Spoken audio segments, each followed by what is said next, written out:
Hello friends, welcome back to my channel. ഇന്ന് ഞാൻ discuss ചെയ്യുന്നത് പ്രോത്രോംബിൻ ടൈമിനെ പറ്റിയാണ്. പ്രോത്രോംബിൻ ടൈം അഥവാ PTINR പറ്റിയാണ്. ഈ ടെസ്റ്റ് ചെയ്യുന്നത് വഴി നമുക്ക് എന്തെല്ലാം കണ്ടെത്താൻ സാധിക്കുമെന്നുള്ളതാണ് ഈ വീഡിയോയിൽ ഞാൻ പറയാൻ പോകുന്നത്. നമ്മുടെ ശരീരത്തിൽ എവിടെയെങ്കിലും ഒരു ഇഞ്ചുറി ഉണ്ടാവുകയാണെങ്കിൽ അവിടെ നിന്ന് ബ്ലീഡിങ് ഉണ്ടാവുന്നു. ബ്ലീഡിങ് ഉണ്ടായതിനു ശേഷം അവിടെ ഒരു ക്ലോട്ട് ഫോം ചെയ്യുകയും ക്ലോട്ട് ഫോം ചെയ്ത് അത് ഹീലാകുന്നതും കാണാം.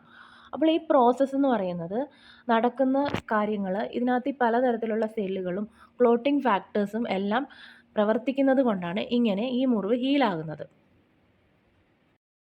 ഇങ്ങനെ നമ്മുടെ ശരീരത്തുണ്ടാകുന്ന ഏതൊരു മുറിവും, അതായത് ഇങ്ങനെ ഒരു മുറിവ് ഉണ്ടാകുമ്പോൾ, ഇഞ്ചുറി ഉണ്ടാകുമ്പോൾ ആ ഇഞ്ചുറി ഉണ്ടായ സൈറ്റിലേക്ക് പ്ലേറ്റ്ലെറ്റ് എന്ന് പറയുന്ന സെല്ല് വന്ന് അഡ്ഹിയർ ചെയ്യുന്നു.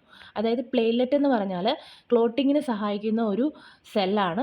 നമ്മുടെ ശരീരത്തിൽ പ്ലേറ്റ്ലെറ്റിൻ്റെ അളവ് കുറയുന്നതും പ്രോബ്ലമാണ്, കൂടുന്നതും പ്രോബ്ലമാണ്. കുറഞ്ഞു കഴിഞ്ഞാൽ അത് ബ്ലീഡിങ്ങിനുള്ള ഒരു ടെൻഡൻസിയാണ് ഉണ്ടാക്കുന്നത്. അതായത് കൂടിക്കഴിഞ്ഞാൽ അത് കൂടുതലായിട്ടും അഗ്രിഗേറ്റ് ചെയ്ത് ക്ലോട്ട് ഫോം ചെയ്യാനുള്ള ഒരു ടെൻഡൻസിയാണ് അവിടെ ഉണ്ടാകുന്നത്.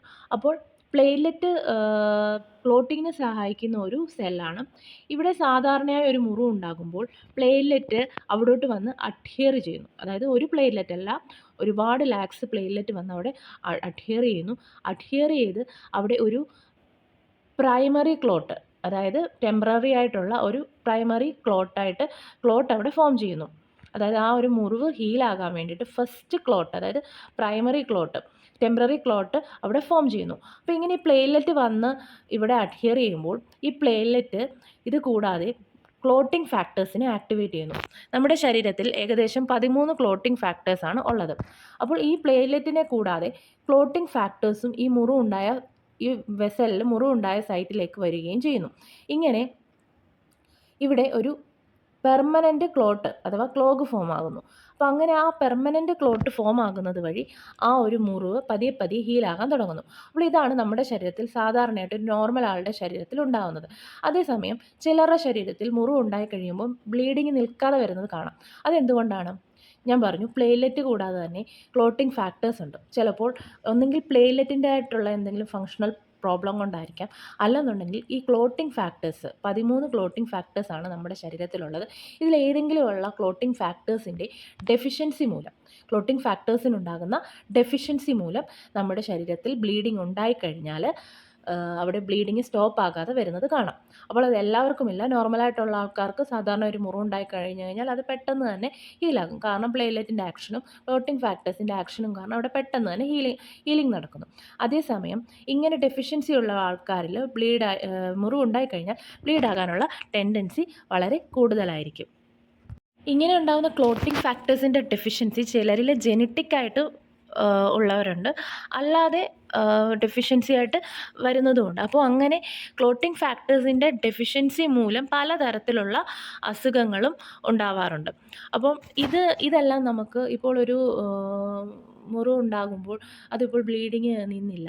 അപ്പോൾ അങ്ങനെ നമുക്ക് അത് എന്തുകൊണ്ടാണ്, 13 ക്ലോട്ടിംഗ് ഫാക്ടേഴ്സ് ഉണ്ടെന്ന് ഞാൻ പറഞ്ഞു. അപ്പോൾ അതിൽ ഏത് ക്ലോട്ടിംഗ് ഫാക്ടേഴ്സിൻ്റെ ഡെഫിഷ്യൻസി കൊണ്ടാണ് അവിടെ ആ ഒരു ബ്ലീഡിങ് ഉണ്ടാകുന്നത്? അപ്പം അത് നമുക്ക് കണ്ടെത്താൻ വേണ്ടിയിട്ട് നമ്മുടെ ലാബിൽ ചെയ്യുന്ന 2 ടെസ്റ്റുകളാണ് പ്രോത്രോംബിൻ ടൈമും ആക്ടിവേറ്റഡ് പാർഷ്യൽ ത്രോംബോപ്ലാസ്റ്റിൻ ടൈമും. അപ്പോൾ ഈ 2 ടെസ്റ്റ് വഴി ഈ 13 ക്ലോട്ടിംഗ് ഫാക്ടേഴ്സിൽ ഏത് ക്ലോട്ടിംഗ് ഫാക്ടേഴ്സിൻ്റെ ഡെഫിഷ്യൻസി മൂലമാണ് നമുക്ക് ഈ ബ്ലീഡിങ് സ്റ്റോപ്പ് ആകാതെ വരുന്നത്, അല്ലെന്നുണ്ടെങ്കിൽ എന്തുകൊണ്ടാണ് അവിടെ ക്ലോട്ട് ഫോം ചെയ്യാത്തത് എന്ന് എന്തിൻ്റെ ഡെഫിഷ്യൻസിയാണെന്ന് അവിടെ മനസ്സിലാക്കാൻ സാധിക്കുന്നു. അപ്പോൾ ഇതിൽ ഞാൻ ഇന്ന് മെയിനായിട്ടും പറയുന്നത് പ്രോത്രോംബിൻ ടൈമിനെ പറ്റിയാണ്, PTINR പറ്റിയാണ്. അതിന് മുന്നേയായി നമുക്ക് ഈ ക്ലോട്ടിംഗ് ഫാക്ടേഴ്സിൻ്റെ, ഇവിടെ ഞാൻ 13 ക്ലോട്ടിംഗ് ഫാക്ടേഴ്സിൻ്റെ പേരും ഫാക്ടർ എത്രയാണെന്നും അത് പ്രൊഡ്യൂസ് ചെയ്യുന്നത് എവിടെയാണെന്നും എല്ലാം കൊടുത്തിട്ടുണ്ട്. മോസ്റ്റ്ലി എല്ലാം ലിവറിൽ തന്നെയാണ് ക്ലോട്ടിംഗ് ഫാക്ടേഴ്സും പ്രൊഡ്യൂസ് ചെയ്യുന്നത്. ചിലത് മാത്രമാണ് ലിവറിൽ പ്രൊഡ്യൂസ് ചെയ്യാത്തത്. ഇതിൽ എല്ലാം കൊടുത്തിട്ടുണ്ട്. അപ്പോൾ ഫാക്ടർ 1 ഫൈബ്രിനോജനാണ്, factor 2 prothrombin, factor 3 tissue factor അല്ലെങ്കിൽ ത്രോംബോപ്ലാസ്റ്റിൻ എന്ന് പറയുന്നു. Factor 4 calcium അയോണാണ്. ഫാക്ടർ 5 പിന്നെ ഫാക്ടർ 4, ഫാക്ടർ 5 അങ്ങനെ ഫാക്ടർ 13 വരെ ഉള്ള ലിസ്റ്റാണ് ഇവിടെ കൊടുത്തിട്ടുള്ളത്. അതിൽ നമുക്ക് ആദ്യമായിട്ട് പ്രോത്രോംബിനെ പറ്റി നോക്കാം. അപ്പോൾ പ്രോത്രോംബിൻ ടൈമാണ് നമ്മൾ ഇവിടെ നോക്കാൻ പോകുന്നത് അല്ലേ. അപ്പോൾ പ്രോത്രോംബിൻ എന്താണെന്ന് ജസ്റ്റ് നോക്കാം. പ്രോത്രോംബിൻ അഥവാ ഫാക്ടർ 2 ആണ്. ഇതെന്ന് പറഞ്ഞൊരു പ്രോട്ടീനാണ്. നമുക്കറിയാം ക്ലോട്ടിംഗ് ഫാക്ടേഴ്സ് എല്ലാം തന്നെ പ്രോട്ടീനാണ്. ഇത് ലിവറിലാണ് സാധാരണയായിട്ട് കൂടുതലായിട്ടും ക്ലോട്ടിംഗ് ഫാക്ടേഴ്സ് എല്ലാം തന്നെ പ്രൊഡ്യൂസ് ചെയ്യുന്നത്.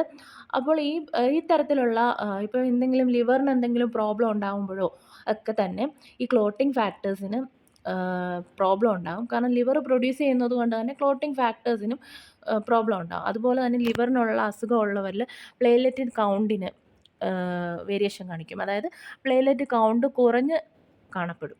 ഈ പ്ലേറ്റ്ലെറ്റ് ആയിക്കോട്ടെ, ഈ ക്ലോട്ടിംഗ് ഫാക്ടേഴ്സ് ഇതെല്ലാം തന്നെ ക്ലോട്ടാകാൻ ഹെൽപ്പ് ചെയ്യുന്നത് ആരാണ്? ക്ലോട്ടിംഗ് ഫാക്ടേഴ്സാണ് അല്ലേ.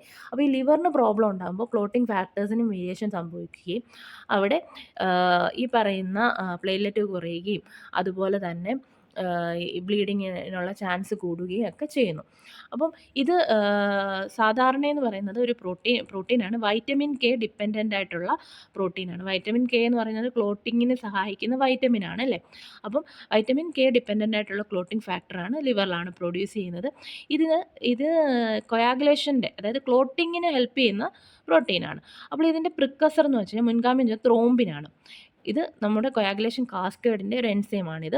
അതുപോലെ തന്നെ ഇതിൻ്റെ ആക്ഷൻ എന്ന് പറഞ്ഞാൽ ഓരോ ക്ലോട്ടിംഗ് ഫാക്ടേഴ്സ് 13 ക്ലോട്ടിംഗ് ഫാക്ടേഴ്സും അതിന് ഒന്ന് ആക്ടിവേറ്റ് ആകുമ്പോൾ അടുത്തത് ആക്ടിവേറ്റ് ആകും. അങ്ങനെയാണ് സംഭവിക്കുന്നത്. അപ്പോൾ ഇത് ഫാക്ടർ 10നെയും അതുപോലെ തന്നെ ഫാക്ടർ 5 കാൽസ്യം ഇതിനെയൊക്കെ ആക്ടിവേറ്റ് ആക്കിയിട്ട് ത്രോംബിൻ ഫോം ചെയ്യാനായിട്ട് ഹെൽപ്പ് ചെയ്യുന്ന ഒരു ഫാക്ടറാണ് ഈ പറയുന്ന ഫാക്ടർ 2 എന്ന് പറയുന്നത്, പ്രോത്രോംബിൻ എന്ന് പറയുന്നത്. അതുപോലെ തന്നെ ഈ പ്രോത്രോംബിനാണ് ത്രോംബിൻ എന്ന് പറയുന്നതിനെ ആക്ടിവേറ്റ് ചെയ്തിട്ട് ഫൈബ്രിനോജനായിട്ട് മാറ്റുന്നത്. ഫൈബ്രിനോജൻ പിന്നെ ഫൈബ്രിനാവും. ഫൈബ്രിൻ എന്ന് പറയുന്ന ഫേം ക്ലോട്ടാണ് ഇവിടെ ഫോം ചെയ്യുന്നത്. അപ്പോൾ അങ്ങനെ ഫൈബ്രിൻ ഫോം ആകുമ്പോഴാണ് ഒരു ബ്ലഡ് ക്ലോട്ട് ഫോം ചെയ്തു എന്ന് പറയുന്നത്. അപ്പോൾ ഇതിൻ്റെ ആക്ഷൻ ഇതാണ്. ഇനിയും നമ്മൾ പ്രോത്രോംബിൻ ടൈമിനെ പറ്റിയാണ് പഠിക്കാൻ പോകുന്നത്. പക്ഷേ എങ്കിൽ തന്നെയും APTT ആയിക്കോട്ടെ, ആക്ടിവേറ്റഡ് പാർഷ്യൽ ത്രോംബോപ്ലാസ്റ്റിൻ ആയിക്കോട്ടെ, പ്രോത്രോംബിൻ ടൈം ആയിക്കോട്ടെ, നമ്മൾ ടെസ്റ്റ് ചെയ്യുമ്പോൾ അതിനകത്തൊരു വാല്യൂ കിട്ടുന്നു. അല്ലെന്നുണ്ടെങ്കിൽ ചിലപ്പോൾ ആ വാല്യൂ കൂടുതലായിരിക്കാം. അപ്പോൾ ആ വാല്യൂ കൂടുതലായിട്ട് വരികയാണെങ്കിൽ അവിടെ ഏതോ ഒരു ക്ലോട്ടിംഗ് ഫാക്ടറിൻ്റെ ഡെഫിഷ്യൻസി ഉണ്ട്, എന്തൊക്കെയോ ഒരു ക്ലോട്ടിംഗ് ഫാക്ടേഴ്സിൻ്റെ ഡെഫിഷ്യൻസി ഉണ്ടെന്നാണ് മനസ്സിലാക്കാൻ സാധിക്കുന്നത്.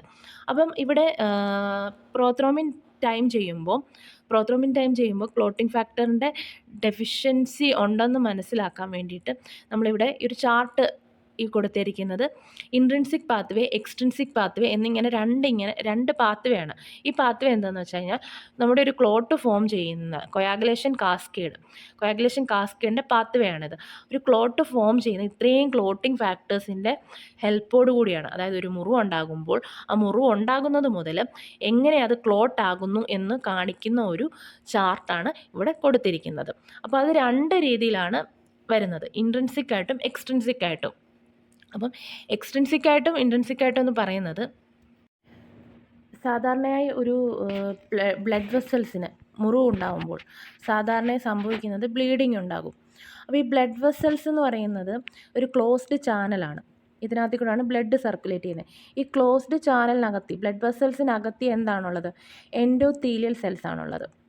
അപ്പോൾ എൻഡോത്തീലിയൽ സെൽസിന് ആ ഒരു മുറിവ് കട്ടുണ്ടാകുമ്പോഴാണ് അവിടെ നിന്ന് ബ്ലീഡിങ് ഉണ്ടാകുന്നത്.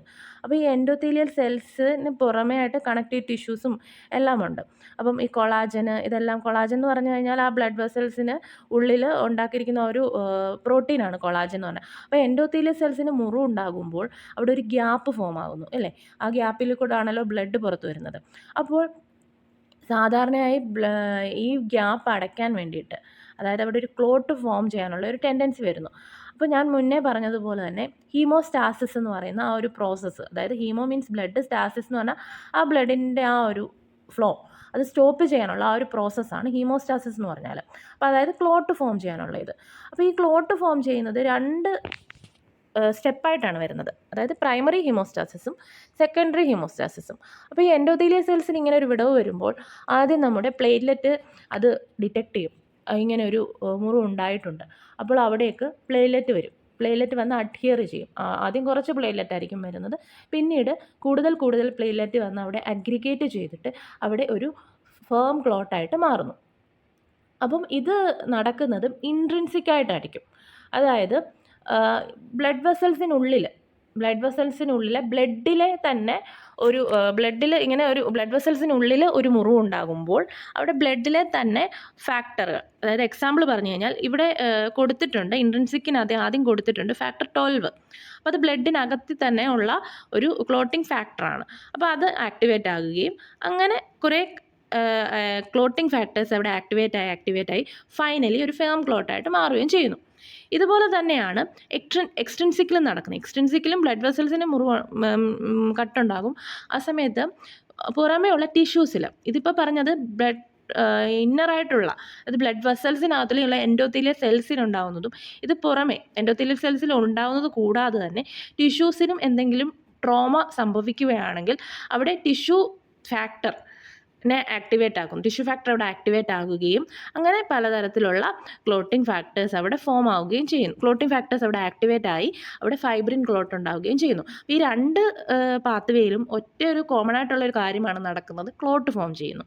പക്ഷേ അവിടെ ഈ രണ്ടെണ്ണം വന്ന് ചേരുന്നത് ഒരു കോമൺ പാത്വേയിലാണ്. അപ്പോൾ കോമൺ പാത്വേയിലുള്ള ക്ലോട്ടിംഗ് ഫാക്ടേഴ്സ് ഈ കോമൺ ആണ്. അതായത് ഇൻട്രിൻസിക്കിനകത്തും പെടും എക്സ്ട്രിൻസിക്കിനകത്ത് പെടും. അപ്പോൾ ഈ ഇൻട്രിൻസിക് വഴി നമ്മൾ പ്രോത്രോംബിൻ ടൈമും APTT ആക്ടിവേറ്റഡ് പാർഷ്യൽ ത്രോംബോപ്ലാസ്റ്റിൻ ടൈമും ചെയ്യും അല്ലേ. അപ്പം ഈ പ്രോത്രോംബിൻ ടൈം വഴി നമുക്ക് ഡിറ്റക്ട് ചെയ്യാൻ പറ്റുന്ന എന്തിൻ്റെയൊക്കെ ഡെഫിഷ്യൻസി ആണെന്നുള്ളതും APTT വഴി ഡിറ്റക്ട് ചെയ്യാൻ പറ്റുന്നത് എന്തിൻ്റെയൊക്കെ ഡെഫിഷ്യൻസി ആണെന്നുള്ളതും നമുക്കറിയണം അല്ലേ. അപ്പം PT അതായത് പ്രോത്രോംബിൻ എന്ന് വെച്ച് കഴിഞ്ഞാൽ എക്സ്ട്രിൻസിക് പാത്വേ ഡിറ്റക്ട് ചെയ്യുന്നത് വെച്ച് കഴിഞ്ഞാൽ അതിന് എക്സ്ട്രിൻസിക് പാത്വേയിലുള്ള ഏതെങ്കിലും ക്ലോട്ടിംഗ് ഫാക്ടേഴ്സിൻ്റെ ഡെഫിഷ്യൻസി ഉണ്ടോ ഇല്ലയോ എന്ന് മനസ്സിലാക്കാൻ വേണ്ടിയിട്ടാണ് നമ്മൾ പ്രോത്രോംബിൻ ടൈം ചെയ്യുന്നത്. പ്രോത്രോംബിൻ ടൈം എക്സ്ട്രിൻസിക് പാത്വേ ആണ്. അതിനകത്തുള്ള റിലേറ്റഡ് ആയിട്ട് വരുന്ന ക്ലോട്ടിംഗ് ഫാക്ടേഴ്സിനെയാണ് കണ്ടെത്തുന്നത്. അതുപോലെ തന്നെ ഇൻട്രിൻസിക് പാത്വേ വഴി നമ്മൾ കണ്ടെത്തുന്നത് ആക്ടിവേറ്റഡ് പാർഷ്യൽ ത്രോംബോപ്ലാസ്റ്റിൻ ചെയ്യുന്നത് ഇൻട്രിൻസിക് പാത്വേയിലുള്ള ക്ലോട്ടിംഗ് ഫാക്ടേഴ്സാണ്. പിന്നെ താഴെ പറയുന്ന കോമൺ പാത്വേ വരുന്നത് ഇത് ഇൻട്രിൻസിക്കിനകത്തും പെടും എക്സ്ട്രിൻസിക്കിനകത്തും പെടും. അപ്പം ഈ കോമൺ പാത്വേ വരുന്നത് ക്ലോട്ടിംഗ് ഫാക്ടേഴ്സ് അതിൻ്റെ ഡെഫിഷ്യൻസി വന്നു കഴിഞ്ഞാൽ അത് ഓട്ടോമാറ്റിക്കലി അത് പ്രോത്രോംബിൻ ടൈം ആയിക്കോട്ടെ APTT ആയിക്കോട്ടെ അതിനകത്ത് വേരിയേഷൻ കാണാൻ സാധ്യതയുണ്ട്. അപ്പോൾ ഞാനിത് ആദ്യം എക്സ്ട്രിൻസിക് പാത്വയെ പറ്റി ഒന്നുകൂടെ പറയാം. അതായത് ഞാൻ പറഞ്ഞു ടിഷ്യൂ ഡാമേജ് ഉണ്ടാകുമ്പോൾ ടിഷ്യൂസിന്, അതായത് എൻഡോത്തീലിയൽ ടിഷ്യൂസിന്, ബ്ലഡ് വെസൽസിന് അല്ലെ എൻഡോത്തീലിയൽ സെൽസ് അതിനുണ്ടാകുന്ന ആ ഒരു ഗ്യാപ്പാണ്, അവിടെ ഉണ്ടാകുന്ന ഗ്യാപ്പാണ് നമ്മൾക്ക് ബ്ലീഡിങ് ഉണ്ടാകുന്നത്. ആ ഗ്യാപ്പ് ഫില്ലാക്കാൻ വേണ്ടിയിട്ടാണ് പ്ലേറ്റ്ലെറ്റും ക്ലോട്ടിംഗ് ഫാക്ടേഴ്സും ഒക്കെ വരുന്നത്. അപ്പോൾ എൻഡോത്തീലിയൽ ടിഷ്യൂവിന് ഡാമേജ് സംഭവിക്കുകയാണെങ്കിൽ അത് എക്സ്ട്രിൻസിക് പാത്വേ ആണ് ആക്ടിവേറ്റ് ആകുന്നത്.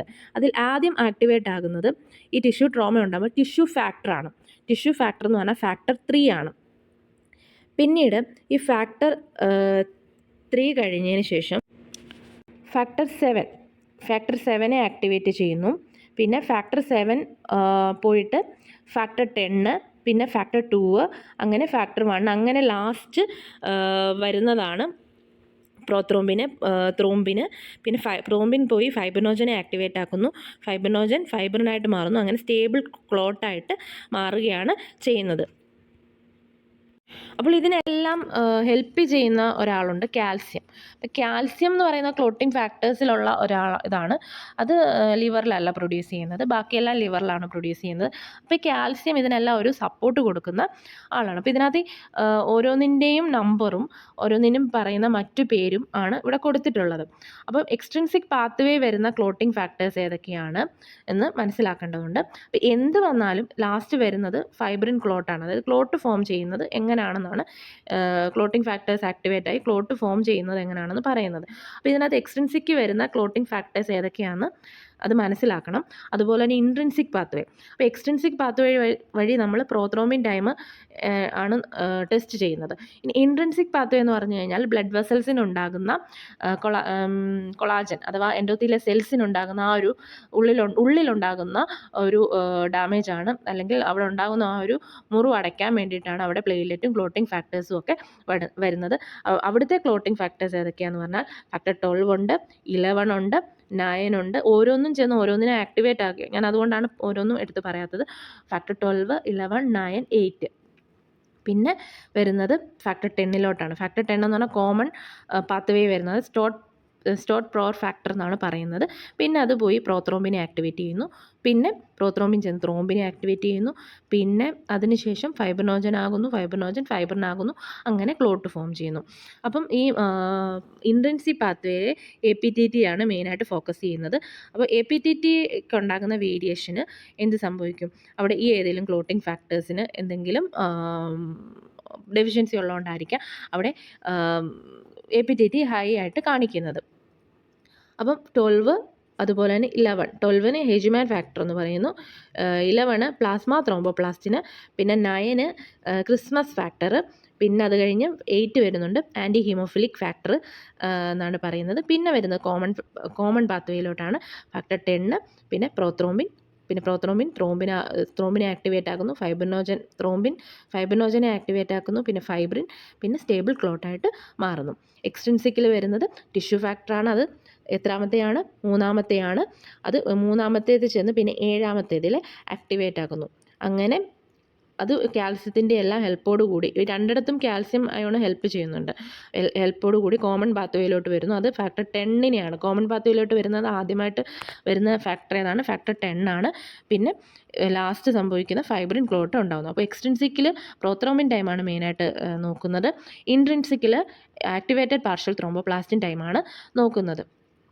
അപ്പോൾ ഇവിടെ രണ്ടിൻ്റെ ഇൻട്രിൻസിക് എന്തിനാ എക്സ്ട്രിൻസിക് എന്താണെന്ന് ചോദിച്ചാൽ, ഇവിടെ ബ്ലഡ് വെസൽസിന് ഉള്ളിലുണ്ടാകുന്ന എന്തെങ്കിലും മുറിവ് കൊണ്ട് ബ്ലഡിനകത്തിൽ തന്നെയുള്ള ക്ലോട്ടിംഗ് ഫാക്ടേഴ്സ് അതായത് ഫാക്ടർ 12 പോലുള്ള അത് ആക്ടിവേറ്റ് ആയിട്ട് ഉണ്ടാകുന്നതാണ് ഇൻട്രിൻസിക് പാത്വേയായിട്ട് വരുന്നത്. അതേസമയം ടിഷ്യൂ ഡാമേജ് ഉണ്ടാകുമ്പോൾ, ടിഷ്യൂവിന് എന്തെങ്കിലും മുറിവ് ഉണ്ടാകുമ്പോൾ അവിടെ ടിഷ്യൂ ഫാക്ടറാണ് ആക്ടിവേറ്റ് ആകുന്നത്. അങ്ങനെ ഉണ്ടാകുന്നതാണ് എക്സ്ട്രിൻസിക് എന്ന് പറയുന്നത്. ഇനിയും പ്രോത്രോംബിൻ ടൈം നമ്മൾ ലാബിൽ ടെസ്റ്റ് ചെയ്യുന്നത് സാധാരണ സോഡിയം സിട്രേറ്റ് ട്യൂബിലാണ് നമ്മൾ പ്രോത്രോംബിൻ ടൈമിന് ബ്ലഡ് എടുക്കുന്നത്. അതിന് കറക്റ്റ് മാർക്കിംഗ് വരെ ബ്ലഡ് എടുക്കേണ്ടതായിട്ടുണ്ട്. മിക്സിങ് പ്രോപ്പറായിരിക്കണം. അതുപോലെ തന്നെ സെൻട്രിഫ്യൂജ് ചെയ്യുന്ന ടൈം, ഇതെല്ലാം കറക്റ്റ് ഇതിലായിരിക്കണം ചെയ്യേണ്ടത്. അതുപോലെ തന്നെ സെൻട്രിഫ്യൂജ് ചെയ്താൽ ഉടനെ തന്നെ ഇത് പ്ലാസ്മയായിരിക്കും, നമുക്ക് സിട്രേറ്റഡ് പ്ലാസ്മയായിരിക്കും കിട്ടുന്നത്. അപ്പോൾ അത് സെൻട്രിഫ്യൂജ് ചെയ്താൽ ഉടനെ തന്നെ ടെസ്റ്റ് ചെയ്യേണ്ടത് അത്യാവശ്യമാണ്. കൂടുതലിരിക്കും തോറും ക്ലോട്ടിംഗ് ഫാക്ടേഴ്സാണ്, അപ്പോൾ അതിന് വേരിയേഷൻ കാണിക്കും. അങ്ങനെ ടെസ്റ്റിന് റോങ് റിസൾട്ട് കിട്ടാനുള്ള സാധ്യതയുണ്ട്. അപ്പോൾ അതുകൊണ്ട് തന്നെ സെൻട്രിഫ്യൂജ് ചെയ്തതിന് ശേഷം വെയിറ്റ് ചെയ്യാൻ പാടില്ല. അപ്പോൾ പ്രോത്രോംബിൻ ടൈം എക്സ്ട്രിൻസിക് പാത്വേയാണ് ഡിറ്റക്ട് ചെയ്യുന്നത്. അങ്ങനെ ടിഷ്യൂ ഫാക്ടർ ആക്ടിവേറ്റ് ആയി ഇവിടെ മെയിനായിട്ട് പറയുന്നതാണ് ഇവിടെ കൊടുത്തിരിക്കുന്നത്. ഫാക്ടർ 10, പിന്നെ ത്രോംബിൻ, ഫൈബ്രിൻ ക്ലോട്ട്, ഇങ്ങനെയാണ് ഉണ്ടാകുന്നത്. ഈ സിട്രേറ്റഡ് പ്ലാസ്മ, നമ്മൾ എന്തുകൊണ്ടാണ് സോഡിയം സിട്രേറ്റ് എന്തിനാണ് ഉപയോഗിക്കുന്നതെന്ന് വെച്ച് കഴിഞ്ഞാൽ, നമുക്കറിയാം കാൽസ്യം എന്ന് പറഞ്ഞു കഴിഞ്ഞാൽ ബ്ലഡ് ക്ലോട്ടിന് ഹെൽപ്പ് ചെയ്യുന്നതാണ് അല്ലേ. അപ്പോൾ ഈ സിട്രേറ്റഡ് പ്ലാസ്മ എടുക്കുമ്പം അതിനകത്ത് ഈ ബ്ലഡ് എടുക്കുമ്പോൾ ബ്ലഡ് ക്ലോട്ട് ആവത്തില്ല. കാരണം എന്ന് പറഞ്ഞാൽ കാൽസ്യത്തിനെ റിമൂവ് ചെയ്യുന്ന ഒരു ആക്ഷനാണ് ഈ സിട്രേറ്റിനുള്ളത്. അപ്പം അവിടെ അതുകൊണ്ട് തന്നെ സിട്രേറ്റഡ് പ്ലാസ്മയാണ് നമ്മൾ ഈ ഒരു ടെസ്റ്റിന് വേണ്ടിയിട്ട് ഉപയോഗിക്കേണ്ടത്. ആ ഒരു ആൻറ്റിക്കോയാഗുലൻ്റാണ് ഉപയോഗിക്കേണ്ടത്. അപ്പോൾ സിട്രേറ്റഡ് പ്ലാസ്മ എടുത്തതിന് ശേഷം നമ്മൾ ടെസ്റ്റ് ചെയ്യേണ്ടതെന്ന് പറഞ്ഞു കഴിഞ്ഞാൽ, ഇവിടെ യൂസ് ചെയ്യുന്ന റിയേജൻ്റ് എന്ന് പറഞ്ഞു കഴിഞ്ഞാൽ ത്രോംബോപ്ലാസ്റ്റിൻ എന്ന് പറയുന്ന റിയേജൻ്റാണ്. അപ്പോൾ ഈ ത്രോംബോപ്ലാസ്റ്റിൻ റിയേജൻറ്റ്, അതുപോലെ തന്നെ ആ റിയേജൻറ്റിന്, അതായത് യൂണിപ്ലാസ്റ്റ് എന്ന് പറയും, അപ്പോൾ അതിനകത്ത് തന്നെ കാൽസ്യം അയോൺസും ഉണ്ട്. അപ്പം ഈ കാൽസ്യം അയോൺസും ഈ ത്രോംബോപ്ലാസ്റ്റിനുമാണ് റിയേജൻറ്റിനകത്ത് വരുന്നത് ഇല്ലേ. പിന്നീട് പേഷ്യൻറ്റിൻ്റെ പ്ലാസ്മ എന്ന് പറഞ്ഞാൽ സിട്രേറ്റഡ് പ്ലാസ്മ ഇല്ലേ, അതും നമുക്ക് വേണം. അപ്പോൾ റിയേജൻറ്റും വേണം, പേഷ്യൻ്റ് സാമ്പിളായ പ്ലാസ്മയും വേണം. അപ്പോൾ ഈ പേഷ്യൻ്റെ പ്ലാസ്മയിൽ എന്താണുള്ളത്? നമുക്കറിയാം പ്ലാസ്മയിൽ ഫൈബ്രിനോജനും അതുപോലെ തന്നെ ക്ലോട്ടിംഗ് ഫാക്ടേഴ്സൊക്കെ ഉണ്ട് ഇല്ലേ. അപ്പം ഇവിടെ ഒരു ആക്ഷൻ നടക്കും ഇല്ലേ. അപ്പം നമ്മുടെ പ്ലാസ്മയിൽ എന്താണുള്ളത്? ഫൈബ്രിനോജനും ഉണ്ട്, കൊയാഗുലേഷൻ ഫാക്ടേഴ്സും ഉണ്ട്, പിന്നെ റിയേജൻറ്റിനകത്തുള്ളത് ത്രോംബോപ്ലാസ്റ്റിനും കാൽസ്യവും ഉണ്ട്. അപ്പം ഇങ്ങനെ ഈ റിയേജൻറ്റും ഈ പ്ലാസ്മയും കൂടെ കൂടി ചേരുമ്പം അവിടെ ഒരു ക്ലോട്ട് ഫോം ചെയ്യുന്നു ഇല്ലേ. ക്ലോട്ട് ഫോം ചെയ്യുമ്പം അത് ചിലപ്പോൾ അത് നോർമലാകാം, അല്ലെങ്കിൽ ചിലതിൽ അത് വേരിയേഷൻ കാണിക്കാം ഇല്ലേ, അത് വാല്യൂ കൂടുതലായിട്ട് കാണിക്കാം. അപ്പോൾ എങ്ങനെയൊക്കെ ആക്ടിവേറ്റ് ആകുന്നതെന്ന് നോക്കാം. അപ്പോൾ ഞാൻ പറഞ്ഞതുപോലെ തന്നെ ഈ എക്സ്ട്രിൻസിക് പാത്വേ ആണ് ഈ പ്രോത്രോംബിൻ ടൈം ഡിറ്റക്ട് ചെയ്യുന്നത്. അപ്പോൾ എക്സ്ട്രിൻസിക് പാത്വേയിൽ എക്സ്ട്രിൻസിക് പാത്വേയിലെ സെയിം ആ ഫാക്ടേഴ്സ് തന്നെയാണ് ഇവിടെ കാണിച്ചേക്കുന്നത്. ടിഷ്യൂ ഫാക്ടർ, അത് പിന്നീട് ഫാക്ടർ 7 ആക്ടിവേറ്റ് ആക്കുന്നു. പിന്നെ ഫാക്ടർ 10 ത്രോംബിൻ, പിന്നെ ഫൈബ്രിനോജൻ ആകുന്നു. പിന്നെ ഫൈബ്രിനോജൻ ഫൈബ്രിനായിട്ട് മാറുന്നു. ഇതാണ് ഇവിടെ സംഭവിക്കുന്നത്. അതായത് റിയേജൻറ്റും അതുപോലെ തന്നെ പ്ലാസ്മയും കൂടെ കൂടി ചേരുമ്പം ഉണ്ടാകുന്ന ആക്ഷനാണ് ഇവിടെ നടക്കുന്നത്. അപ്പം ഈ പ്ലാസ്മയിലുള്ള ക്ലോട്ടിംഗ് ഫാക്ടേഴ്സും അതുപോലെ തന്നെ ഈ റിയേജൻറ്റിനകത്ത് ത്രോംബോപ്ലാസ്റ്റിനും കൂടെ ആക്ട് ആകുമ്പോൾ ഉണ്ടാകുന്ന ആക്ഷനാണ് ഇവിടെ നടക്കുന്നത്. അപ്പോൾ ഇത് നമ്മുടെ ശരീരത്തിൽ ഒരു മുറിവ് ഉണ്ടാകുമ്പോൾ എന്താണോ സംഭവിക്കുന്നത് അതാണ് ഈ റിയേജൻറ്റ് വെച്ച് നമ്മൾ ടെസ്റ്റ് ചെയ്ത് നോക്കുന്നത്. അപ്പോൾ ഇത് സാധാരണ ഇതിൻ്റെ ടെസ്റ്റ് നമ്മൾ പ്രോത്രോമിൻ ടൈമിനെ നമ്മൾ എടുക്കുമ്പോൾ അത് ഇത്ര സെക്കൻഡായിട്ടാണ് നമ്മൾക്ക് ടെസ്റ്റിൻ്റെ വാല്യൂ കിട്ടുന്നത്. അതുകൂടാതെ തന്നെ നമ്മൾ ഈ ഒരു പേഷ്യൻറ്റിൻ്റെ സാമ്പിൾ ചെയ്യുന്നതിന് മുന്നേ ആയിട്ട് നമ്മളൊരു കൺട്രോൾ വാല്യൂ നോക്കും. അതായത് നോർമലായിട്ടുള്ള ഒരാളുടെ ശരീരത്തിൽ നിന്ന് എടുക്കുന്ന പ്ലാസ്മ വെച്ചിട്ട് നമ്മളത് ചെയ്ത് നോക്കുമ്പോൾ അത് നോർമലായി ഒരു 12 അല്ലെങ്കിൽ 12.5 ഒക്കെ ഇത്ര സെക്കൻഡ് വരെയാണെങ്കിൽ അത് നമ്മൾ കൺട്രോൾ വാല്യൂ ആയിട്ട് കൊടുക്കും. അപ്പം ഈ ഒരു കൺട്രോൾ വാല്യൂവും പേഷ്യൻറ്റിന് കിട്ടുന്ന വാല്യൂ നമ്മൾ ഡിവൈഡ് ചെയ്യുമ്പോഴാണ് നമുക്ക് INR വാല്യൂ എന്ന് പറയുന്നത് കിട്ടുന്നത്. അതായത് ഇൻ്റർനാഷണൽ നോർമലൈസ്ഡ് റേഷ്യോ എന്നാണ് പറയുന്നത്. അപ്പോൾ ഈ INR വാല്യൂ എന്ന് പറഞ്ഞു കഴിഞ്ഞാൽ ഓരോ ലാബിലും നമ്മളിപ്പം PTയുടെ ടെസ്റ്റ് ചെയ്യുമ്പോൾ ഒരിടത്ത് ചിലപ്പോൾ കിട്ടുന്ന വാല്യൂ ഒരു ചെറിയൊരു വേരിയേഷൻ കാണാൻ അടുത്തടുത്ത് ചെയ്യുന്നത്. പക്ഷേ INR വാല്യൂ എന്ന് പറയുമ്പോൾ നമ്മൾ കൺട്രോൾ വാല്യൂ വെച്ചിട്ട് ചെയ്യുന്നത് കൊണ്ട് അതിനകത്ത് INR വാല്യൂ എന്ന് പറഞ്ഞു കഴിഞ്ഞാൽ കറക്റ്റായിട്ടുള്ളത് ആണ്. അപ്പോൾ ഈ INR വാല്യൂ എത്രയാണോ കിട്ടുന്നത് അത് വെച്ചിട്ടാണ് നമ്മൾ ഇപ്പോൾ മെഡിസിൻ്റെയൊക്കെ ഡോസ് ആയിക്കോട്ടെ അതൊക്കെ അഡ്ജസ്റ്റ് ചെയ്യുന്നത്. മെഡിസിൻ്റെ ഡോസ് എന്ന് പറയുമ്പോൾ വാർഫാരിൻ പോലുള്ള ബ്ലഡ് തിന്നേഴ്സ്, അതായത് വാർഫാരിൻ കഴിക്കുന്നത് ഹാർട്ടിന് എന്തെങ്കിലും തരത്തിലുള്ള പ്രോബ്ലംസ് ഉണ്ടാകുമ്പോൾ, അതായത് ക്ലോട്ട് ആകാനുള്ള ടെൻഡൻസി ചിലരിൽ കൂടുതലായിരിക്കും. അപ്പോൾ അത് ഒഴിവാക്കാൻ വേണ്ടിയിട്ടാണ് ഈ ബ്ലഡ് തിന്നേഴ്സ് ഉപയോഗിക്കുന്നത്. അപ്പോൾ അങ്ങനെയുള്ള ഒരു കൊമോഡിൻ ഡ്രഗാണ് വാർഫാരിൻ എന്ന് പറയുന്നത്.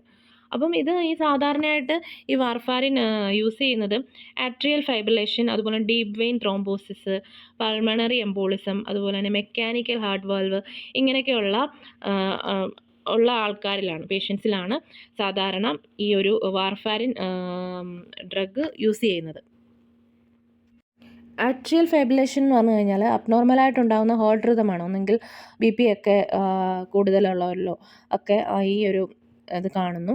അതുപോലെ തന്നെ അങ്ങനെ കൂടുമ്പോൾ ബ്ലഡിൻ്റെ ഫ്ലോ കൂടുകയും അങ്ങനെ അവിടെ ബ്ലഡ് ക്ലോട്ടാകാനുള്ള ടെൻഡൻസി ഉണ്ടാകുകയും ചെയ്യുന്നു.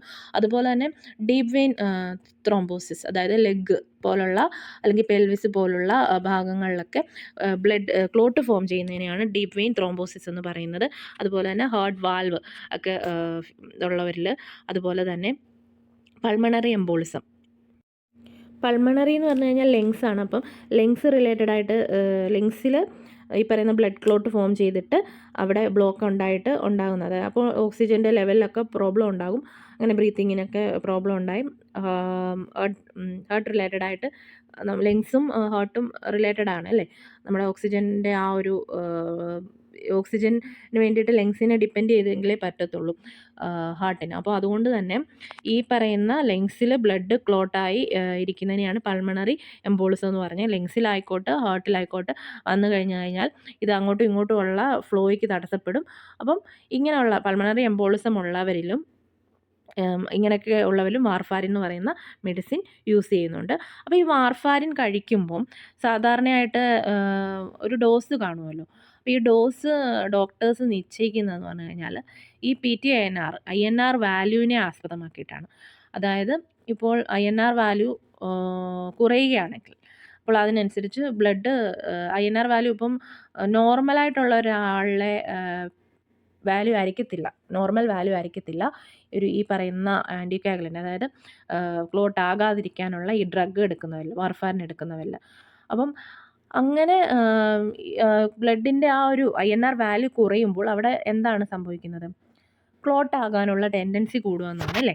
അതേസമയം INR വാല്യൂ ഒരുപാട് കൂടുതലാവുകയാണെങ്കിലോ അത് ബ്ലീഡിങ്ങിനുള്ള ടെൻഡൻസി ഉണ്ട്. അപ്പോൾ കൂടിയാലും കുറഞ്ഞാലും പ്രോബ്ലമാണ്. അപ്പോൾ ഇവിടെ ഒരു നോർമൽ പേഷ്യൻറ്റിൻ്റെ PT ഇത് PT-INR ടെസ്റ്റ് വാല്യൂ ആണ് ഇവിടെ കൊടുത്തിരിക്കുന്നത്. PT ടെസ്റ്റും അതുപോലെ തന്നെ വാർഫാരിൻ എടുക്കുന്ന ഒരു പേഷ്യൻറ്റിൻ്റെ PTയുടെ ടെസ്റ്റ് വാല്യൂ ആണ് കൊടുത്തിട്ടുള്ളത്. നോർമലിലുള്ളവർക്ക് സാധാരണ 11 സെക്കൻഡ് മുതൽ 13 സെക്കൻഡ്സ് അല്ലെങ്കിൽ 12 സെക്കൻഡ്സ് ഒക്കെയാണ് നോർമൽ പേഷ്യൻസിൽ ടെസ്റ്റ് വാല്യൂ വരുന്നത്. അതേസമയം വാർഫാരിൻ എടുക്കുന്നവരിലെ ടെസ്റ്റ് വാല്യൂ എന്ന് പറഞ്ഞു കഴിഞ്ഞാൽ 25 സെക്കൻഡ് മുതൽ 35 സെക്കൻഡ് അല്ലെങ്കിൽ 30 സെക്കൻഡ്, അതിൻ്റെ ആവറേജ് എന്ന് പറഞ്ഞാൽ 30 സെക്കൻഡ് ഒക്കെ ആയിരിക്കും വരുന്നത്. അപ്പോൾ രണ്ടും തമ്മിൽ ഡിഫറൻസ് ഉണ്ട്. അപ്പം ഈ വാർഫാരിൻ എടുക്കുമ്പോൾ തന്നെ ഇത് ഈ ഒരു വാല്യൂ കൂടുതലാകാനുള്ള ചാൻസ് ഉണ്ട് അല്ലേ? അപ്പോൾ അത് ഒരുപാട് കൂടാനും പാടില്ല, ഒരുപാട് ഇതുപോലെ നോർമൽ ആകാനും പാടില്ല. അപ്പം ഇത് ടെസ്റ്റ് വാല്യൂ വെച്ചിട്ടല്ല നമ്മളത് മെഡിസിൻ്റെ ഡോസ് നിശ്ചയിക്കുന്ന INR വാല്യൂവിനെ ഡിപ്പെൻഡ് ചെയ്തിട്ടാണ്. അപ്പോൾ നമ്മളൊരു PT-INR അഥവാ പ്രോത്രോമിൻ ടൈം എടുക്കുമ്പോൾ നമ്മൾ 3 കാര്യങ്ങളാണ് അവിടെ കൊടുക്കുന്നത്. പേഷ്യൻ്റെ ടെസ്റ്റ് വാല്യൂ, അതായത് ഇപ്പോൾ നോർമലായിട്ടുള്ള ഒരു പേഷ്യൻറ്റിനാണെങ്കിൽ നമ്മൾക്ക് 13 സെക്കൻഡാണ് ടെസ്റ്റ് വാല്യൂ എങ്കിൽ, അപ്പോൾ കൺട്രോൾ വാല്യൂ എന്ന് പറയുന്നത് ഓൾറെഡി അത് നമ്മൾ നേരത്തെ ഒരു നോർമലായിട്ടുള്ള ഒരാളുടെ പ്ലാസ്മ എടുത്ത് സെറ്റ് ചെയ്ത് വെച്ചിരിക്കുന്ന വാല്യൂ ആയിരിക്കും. അപ്പോൾ അത് ചിലപ്പോൾ 12 ആയിരിക്കാം, 12.5 ആയിരിക്കാം. അപ്പോൾ അത് നോർമലായിരിക്കണം. അബ്നോർമലായിട്ടുള്ളവരുടെ അടുത്ത് കൺട്രോൾ ചെയ്യാൻ പാടില്ല.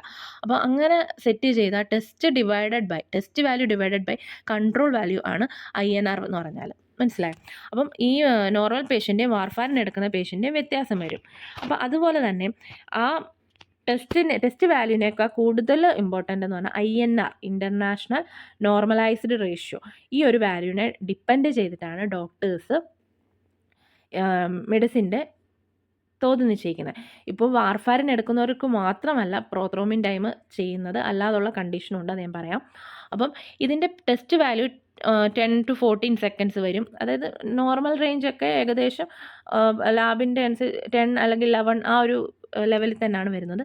അതേസമയം INR വാല്യൂ ശ്രദ്ധിക്കണം, 0.82 മുതൽ 1.2 വരെയാണ് INR വാല്യൂ എന്ന് പറഞ്ഞാൽ നോർമലായിട്ടുള്ള ആളുകളിൽ. അതേസമയം വാർഫാരിൻ എടുക്കുന്നവരിൽ അത് പ്രൊലോങ്ഡ് ആയിട്ട് കാണും, ഹയർ ആയിട്ട് കാണും. അത് അപ്പോൾ എങ്ങനെയാണ് വരുന്നത്? 2 മുതൽ 3, 2-നും 3-ക്കും ഇടയ്ക്ക് നിൽക്കണം. അതേസമയം 2-നേക്കാൾ ഒരുപാട് താഴാനും പാടില്ല, 3-ക്ക് എബോവ് ആകാനും പാടില്ല. 3-ക്ക് എബോവ് ആയാൽ എന്താണ്? ബ്ലീഡിങ്ങിനുള്ള ടെൻഡൻസി കൂടുതലാണ്. 2-ന് താഴെ ആയാലോ ക്ലോട്ട് ഉണ്ടാവാനുള്ള ചാൻസ് കൂടുതലാണ്. അപ്പോൾ ഈ ഒരു ലെവൽ റേഞ്ചിനുള്ളിൽ തന്നെ ആ ഒരു വാല്യൂ നിർത്തണം. അപ്പോൾ മെഡിസിൻ്റെ ഡോസ് ഇതിനെ ഡിപ്പെൻഡ് ചെയ്തിട്ടാണ് ഡോക്ടർ കൂട്ടുകയും കുറയ്ക്കുകയും ഒക്കെ ചെയ്യുന്നത്. അപ്പോൾ ഇത് മോണിറ്റർ ചെയ്യുന്നതെന്ന് പറഞ്ഞാൽ കൊയാഗുലേഷൻ അതായത് ക്ലോട്ടിങ് മോണിറ്റർ ചെയ്യാൻ വേണ്ടിയിട്ടാണ് അല്ലേ. ഇതുവഴി എന്താണ് ഉദ്ദേശിക്കുന്നത്? പേഷ്യൻ്റെ സേഫ്റ്റി ഉറപ്പാക്കുകയാണ് ചെയ്യുന്നത്. ഈ പ്രോത്രോമിൻ ടൈം എന്ന് പറയുന്നത് നമ്മൾ വാർഫാരിൻ എടുക്കുന്നവരിൽ മാത്രമല്ല നമ്മൾ നോക്കുന്നത്. ഇപ്പം ബ്ലീഡിങ് ഡിസോർഡേഴ്സ് അല്ലെങ്കിൽ ക്ലോട്ടിങ് ഡിസോർഡേഴ്സ് കണ്ടുപിടിക്കാൻ വേണ്ടിയിട്ട് ഈ ഒരു പ്രോത്രോംബിൻ പോലെ തന്നെ ആക്ടിവേറ്റഡ് പാർഷ്യൽ ത്രോംബോപ്ലാസ്റ്റിൻ, അതുപോലെ തന്നെ ക്ലോട്ടിങ് ഫാക്ടേഴ്സ് പല ടെസ്റ്റുകളുണ്ട്.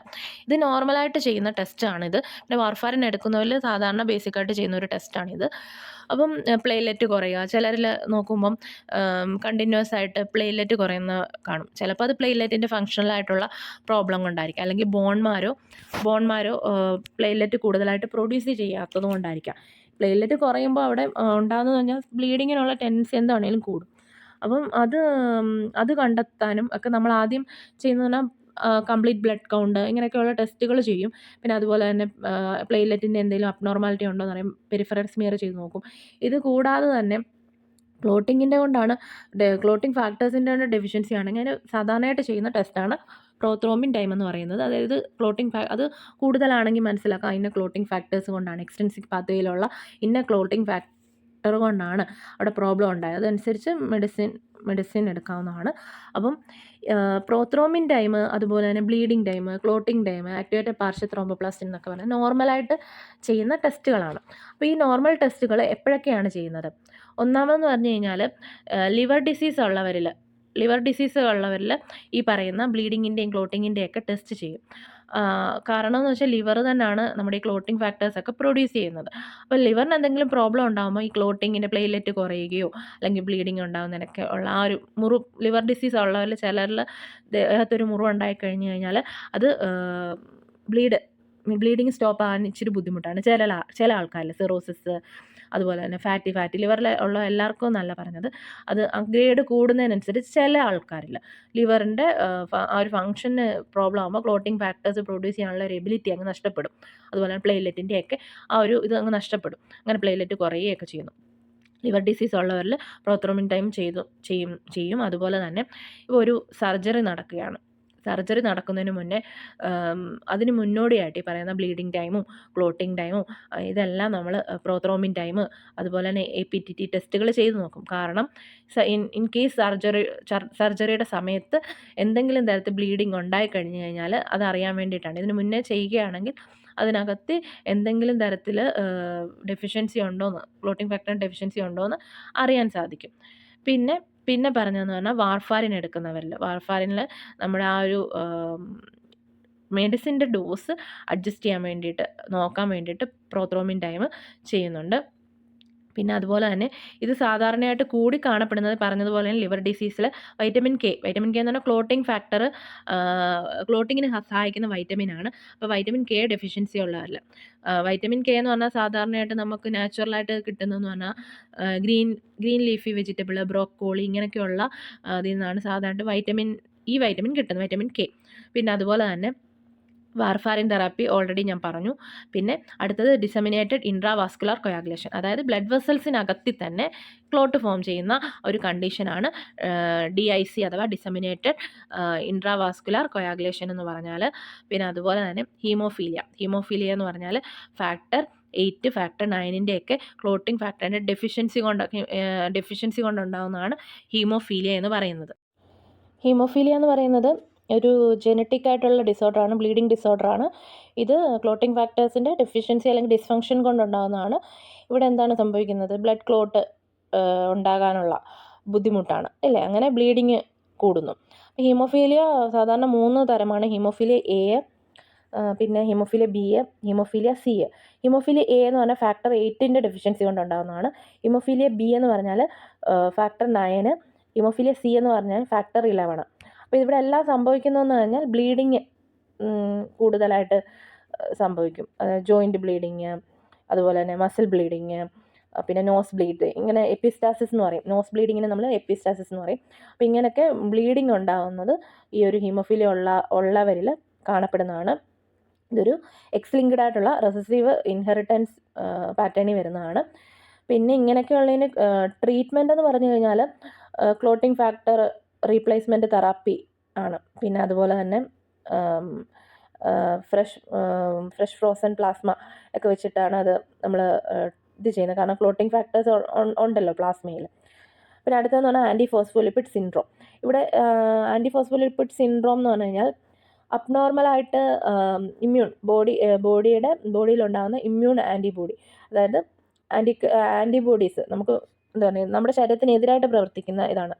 അപ്പോൾ അങ്ങനെയുള്ള ആൻറ്റിബോഡീസ് ശരീരത്തിൽ വരികയും അങ്ങനെ ക്ലോട്ട് ഫോം ചെയ്യുകയും ഡീപ്പ് വെയിൻ ത്രോംബോസിസ് പോലുള്ള കണ്ടീഷൻ ഉണ്ടല്ലോ, അപ്പോൾ അങ്ങനെയൊക്കെ ഉണ്ടാകുകയും ചെയ്യുന്ന ഒരു ഇതാണ് ആൻറ്റിഫോസ്ഫോലിപ്പിഡ് സിൻഡ്രോം എന്ന് പറയുന്നത്. അപ്പോൾ ഇങ്ങനെയൊക്കെയുള്ള കേസുകളെല്ലാം തന്നെ ഈ PTയുടെ ഒക്കെ വാല്യൂ ഭയങ്കര ഹൈ ആയിരിക്കും.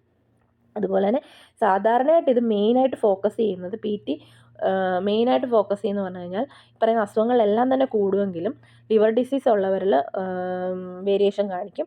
അതുപോലെ തന്നെ മെഡിസിൻ്റെ വാർഫാരിൻ എടുക്കുന്നവരിലും PTയുടെ വാല്യൂ വേരിയേഷൻ കാണിക്കും. പിന്നീട് ഈ പറയുന്ന ഫാക്ടേഴ്സിൻ്റെ എക്സ്ട്രിൻസിക് പാത്വേയിലുള്ള ഈ ഫാക്ടേഴ്സിൻ്റെ ഫാക്ടർ 7, അതുപോലെ തന്നെ 3, അതുപോലെ തന്നെ 10 ഇങ്ങനെയൊക്കെയുള്ള ഫാക്ടേഴ്സിൻ്റെ ഡെഫിഷ്യൻസി മൂലവും ഈ പറയുന്ന PT വാല്യൂവിൽ വേരിയേഷൻ കാണാൻ സാധ്യതയുണ്ട്.